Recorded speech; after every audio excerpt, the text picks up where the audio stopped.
I finally did it. I finally watched It's Okay to Not Be Okay.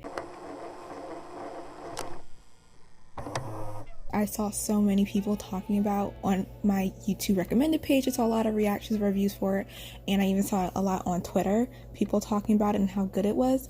I'm in some Facebook groups that are watch Netflix shows, and a lot of people in there saw this show and was like, oh my goodness, this show is so good. So I finally gave it a look, and here is what I thought. Well, first, before I even watched it, it did come up on my Netflix recommended, but then when I saw the trailer, I was like, no, this ain't for me. I'm like, this is too dramatic. I'm not ready for all this like emotionalness. I'm like, it just seemed too dramatic for me, and I was like, no. Even though I love drama and I love romance, in the trailer I did see like some romance, but I thought that was very underlining, and it was going to be more other issues to the forefront, which I wasn't sure if I was going to enjoy that.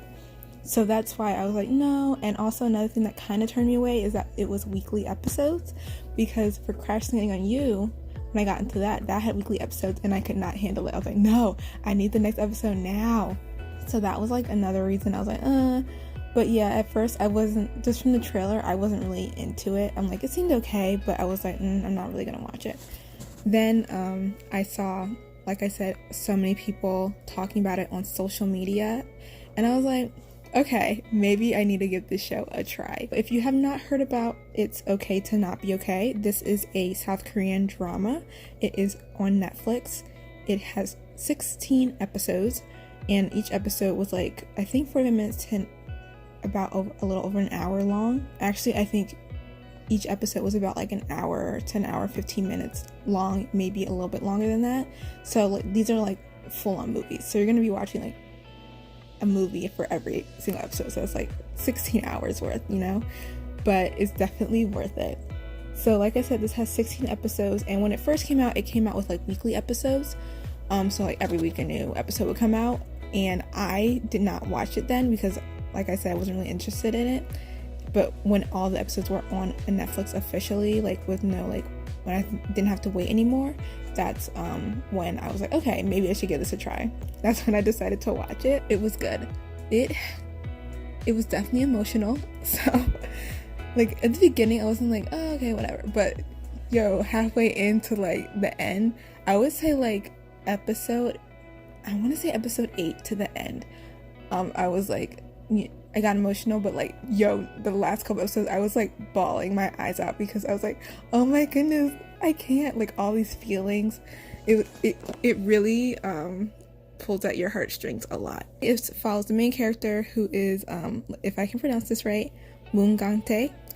He's the main character, and he has a brother, Moon Sang-tae, and his brother is older than him, but he is on the autism spectrum.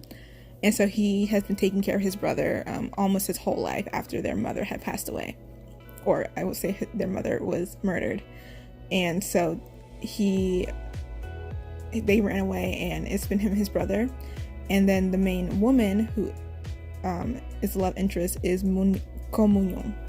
Basically, they meet each other, and she's like intrigued by him, but he is like, nah, I don't want to see you anymore.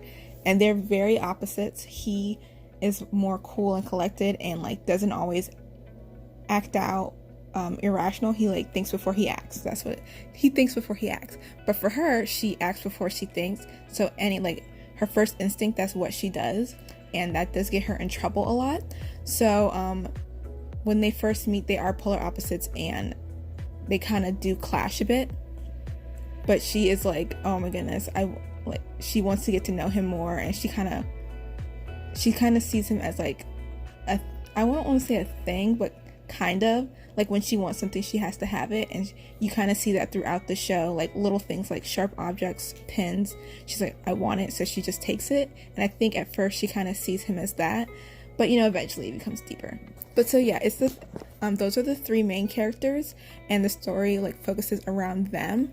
And let me just tell you, there is a whole lot of drama. I couldn't because my heart was like, oh my goodness.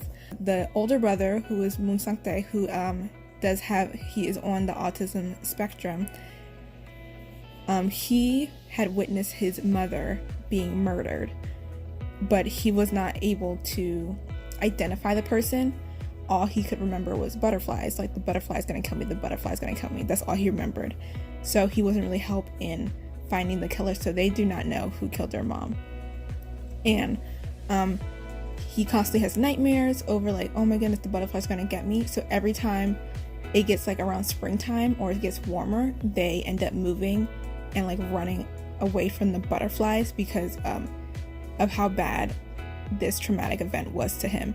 So these two brothers are always moving. They're never in one place for too long, and that's kind of been like their life, like on the road, and they never settled down anywhere. His new job is back where they used to live, in his hometown where his mother was murdered. So they go back there because he finds a job that a friend recommended him for, and they go back there, and then that's kind of when everything starts, like all these events start happening. The main character who met him follows him to his job, and it ends up being the place where her father is admitted. It is at a psychiatric hospital. That's where his job was, and that's where her father is currently. And so we see for her, she also has some traumatic events as well in her life. She does not have a good relationship with her father, and there is definitely some tension and some strain on that, and she's like doesn't want to see him, and he calls like some traumatic events in her life, and so has her mother as well. Like you see throughout the show that her mother has had some influence on her father's actions, even though like her father's trying to protect her, and even his actions in trying to protect her were not the greatest either. She did have a rough bringing up because of how her parents treated her and what she like saw in her parents and in her house. So like they're both come from like very, I don't want to say traumatic, but like they both come from like some shaky foundations, and so I think that's something that they both find comfort in each other. They can lean on each other, they can help each other out, and they do balance each other out, which is super, super cute. But something, the main character, he always has his brother with him, and I think that's something he struggles because he wants to be his own person, and there is that kind of burden of like always having his brother around, but he does love his brother unconditionally and does feel responsible for him, so he could never leave him, but he does have this want to be like a happy life on his own without his brother being with him. So I think that's something else he struggles with inside himself, like, oh, I want to do what I want, but I can't because I have this brother who has autism, and I need to look out for him because I'm the only family he has. So he does have that, and he does feel guilty for wanting that as well. You can see that throughout the whole show. Pu Moon Young,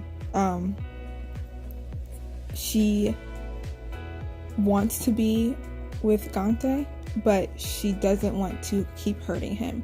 Every time she's around him, she feels like she is bringing like pain to him, and she doesn't want to do that. So she kind of like, no, you need to leave, you need to get out.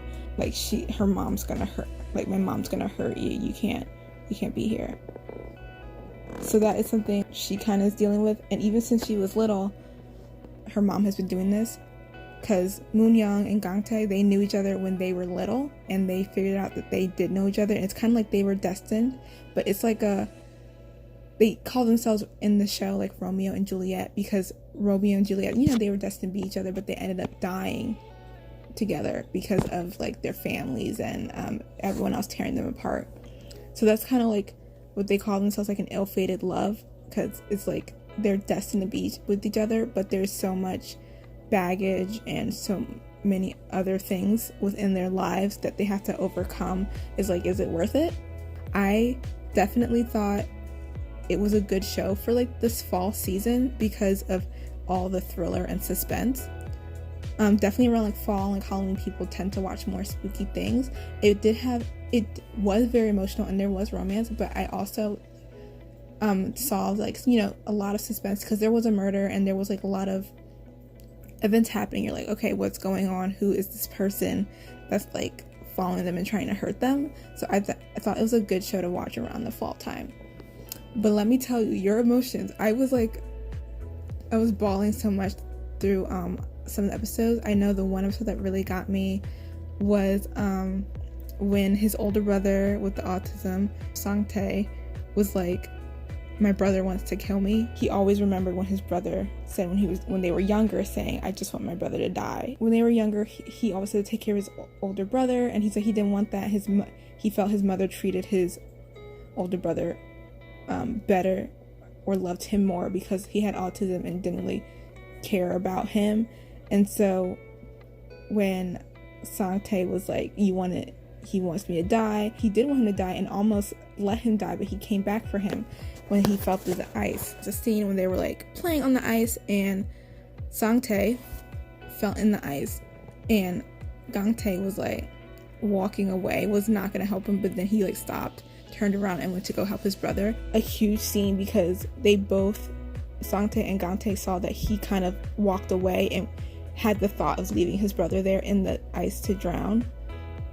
And but then he came back, but they both remember that. And so when Sang-tae like kind of brings that revelation to him, he's like, you wanted me to die, you're trying to kill me, and they get into this huge fight. That was a very emotional scene because Gang-tae, he does have that burden on him as well. He's like, no, I don't want you to die, I do love you, but that wasn't something he did when he was younger that he regrets. You can see how much he regretted it, but that scene between those two was very powerful. It was so like heartbreaking to see two brothers. You saw them go through this journey, and like you do see how much he loves his brother and how much his brother loves him.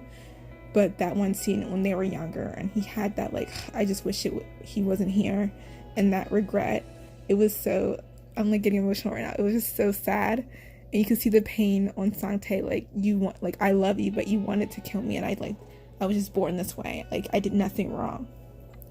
So it was really sad. So that was definitely a very powerful scene. I think even the scenes toward the end when they find out the truth about their mothers, between Gang-tae and Moon-young, those scenes were really powerful as well.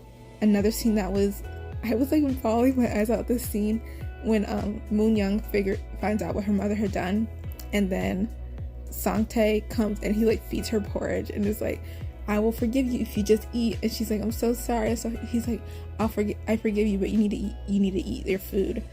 And it was like him just like, being the older brother, taking on that role and like wanting to like care for her.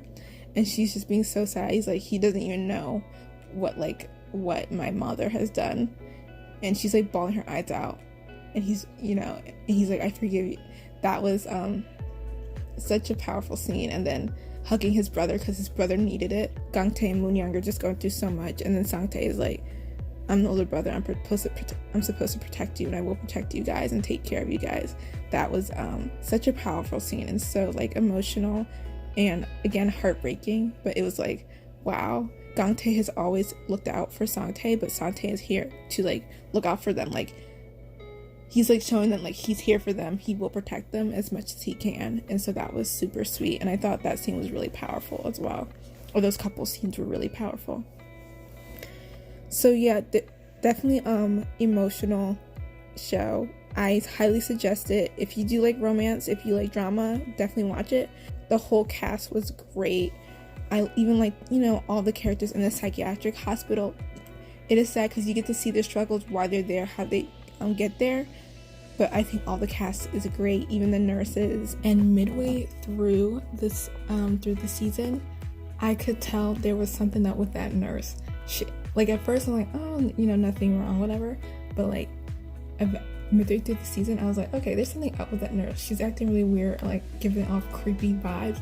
And I called it. The nurse Park, she was crazy. She was like really crazy. I'm like, this woman is psycho. And like, that was her mom. I'm like, but that woman was crazy. So, but yeah, I was like, I called it. I'm like, I wish I put this in writing somewhere so that when I knew, so when I was right, I could come back to it and like have proof, like, yo, I was right. But yeah, she looked crazy. I'm like, I could just tell, and I was right. I definitely think this is similar to Crash Landing on You with how it was like kind of shot in the pacing and how like it looked and kind of felt. It definitely is not exactly like it, because Crash Landing on You definitely has more romance in the storyline to me, and this does have the romance, but to me this is more emotional with like not even just mental health, but like dealing with your past and trying to heal yourself and like conquering the demons or the events that kind of put you where you are and moving forward. So I think that has a really good message. Like, it's okay to not be okay. Like, you know, it is okay that you're not okay, but you can't let this define you or hold you back. You need to keep moving forward. So I think that's a great message that it did have. But the only reason I was suggesting Crush Land on You is both like two people who want to love each other, but it's kind of impossible. Like, they kind of can't, or like their situation's hard or impossible. I know Crush Land on You, it is impossible for them. So that might be something you want to look at. But it is definitely more romance, I think. So just letting you know if you're interested in Crush Landing on You. But yeah, that was me watching It's Okay to Not Be Okay. Thanks to everyone, not directly recommending to me, but people talking about it and not wanting me, but people talking about it and saying like, hey, this is an awesome show. That definitely made me want to go check it out, because just watching the trailer, I wasn't really interested. But when a lot of people are talking about a show, you're like, okay, maybe I need to check this out. So that was what I thought about It's Okay to Not Be Okay. I absolutely loved it.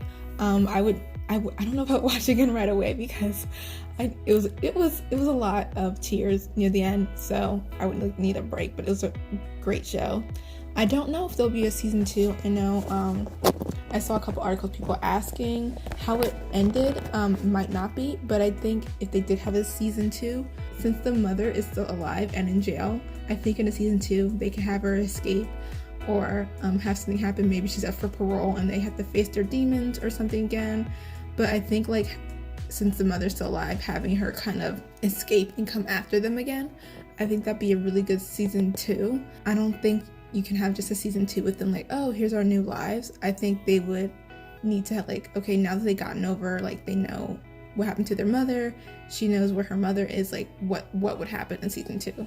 So I think a good kind of plot line would be like having her mother escape and them kind of being maybe not on the run, but like, okay, like, what do we do? Like, this woman's out of jail, she escaped from jail, we need to like protect ourselves. So I think that would be something they could consider, and then start writing again, and like maybe they dump their trip and like try to figure out their new lives. Like, that's something. But I think they could definitely do season 2. I would enjoy it. If another season came out, I would watch it. I hope it isn't weekly episodes, but they probably will be. But that's fine. That's okay. I will deal with it. If you have seen it, what did you think? I know this show was pretty popular. I saw a lot of people talking about it. A lot of people liked it. Another reason you should watch Crush Land on You. It was another popular show a lot of people liked, so maybe you like it as well. If you're not a big fan of the show, what didn't you like about it? You know, I would like to know. I like to hear other people's opinions. Also, if you have any recommendations for some other dramas, like Korean dramas, I'm definitely interested. Also, if you have any suggestions for Chinese dramas, I feel like I watch a lot of Korean and I only watch a couple Chinese, and I like to watch some other ones that are really good. So definitely let me know.